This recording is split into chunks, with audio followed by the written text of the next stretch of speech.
दोस्तों, कई बार आपको एक छोटी सी जानकारी बड़ी मुसीबत से बचा लेती है। ऐसा ही हम केस डिस्कस करेंगे जहाँ पे कि इनकम टैक्स का नोटिस इनवैलिड हो गया है। दोस्तों, इसके बारे में वीडियो में डिटेल में डिस्कशन करेंगे कि नोटिस को कैसे जारी किया जाना चाहिए और आपको किन बातों का ध्यान रखना है, क्योंकि आपकी छोटी सी जानकारी आपको बड़ी मुसीबत से बचा सकती है, पेनल्टी से बचा सकती है। टैक्स के रेगुलर अपडेट के लिए आप CS Satbir Singh YouTube channel को सब्सक्राइब कर लें ताकि आपको रेगुलर अपडेट मिलते रहें, आप टैक्स की कॉम्प्लायंस करके पेनल्टी से बच पाएँ।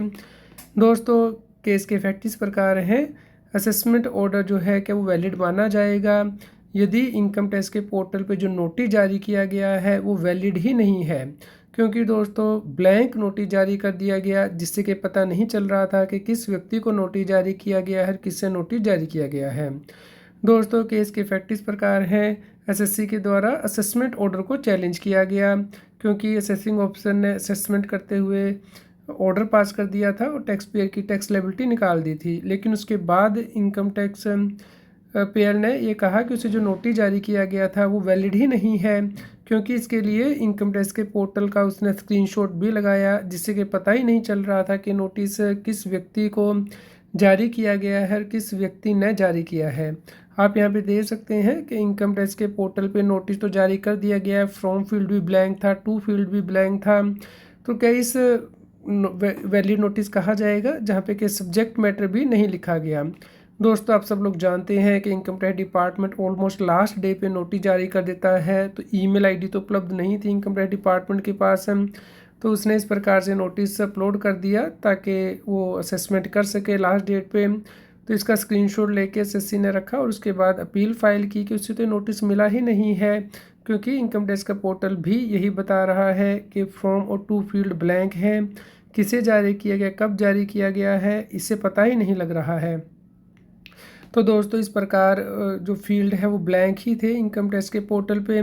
तो और इनकम टैक्स डिपार्टमेंट भी कोई एविडेंस नहीं प्रोड्यूस कर पाया इसके रिगार्डिंग के नोटिस किस ईमेल आईडी पे भेजा गया है, कहाँ से भेजा गया है।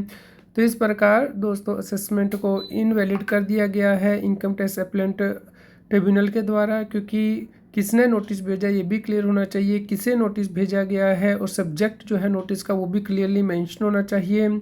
तो दोस्तों, इनकम टैक्स डिपार्टमेंट को नोटिस को इशू करना ही नहीं बल्कि सर्व करना भी ज़रूरी होता है। तो यहाँ पे प्रूव नहीं कर पाया कि नोटिस कब सर्व हुआ है, तो इसलिए इस असेसमेंट को इनवैलिड कर दिया गया। तो दोस्तों, आपको इंश्योर करना है कि इनकम टैक्स का डिपार्टमेंट का जो नोटिस है वो आपको सर्व हो और वो उनमें सभी जो इंग्रेडिएंट हैं वो होने चाहिए। दोस्तों, कई बार इनकम टैक्स डिपार्टमेंट नोटिस जारी करता है, लेकिन दोस्तों रियल टाइम अलर्ट भेजना भी ज़रूरी है टैक्स पेयर को कि उसे नोटिस जारी हुआ है। यदि इनकम टैक्स डिपार्टमेंट ऐसा नहीं कर पाता है, ये प्रूव नहीं कर पाता कि नोटिस सर्व हो गया है, तो असेसमेंट इनवैलिड हो जाएगी। तो दोस्तों, इसी प्रकार ये जो असेसमेंट है वो इनवैलिड हो गई है और टैक्स पेयर को बड़ी राहत मिली है। तो डिपार्टमेंट को ही प्रूव करना होता है कि नोटिस वैलिडली इशू हुआ है, सर्व हुआ है। तो आप इस प्रकार की जजमेंट से हेल्प ले सकते हैं।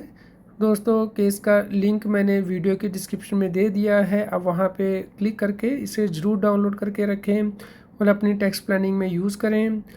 और इसी प्रकार के रेगुलर अपडेट के लिए आप व्हाट्सएप चैनल को सब्सक्राइब कर लें। QR कोड स्क्रीन पे दिया गया है, कृपया लाइक करें और शेयर करें ताकि सभी लोगों तक ये जानकारी पहुंच पाए। दोस्तों, अगर आपको इस वीडियो से कुछ नया सीखने को मिला है तो आप हमें कमेंट करके ज़रूर बताएं।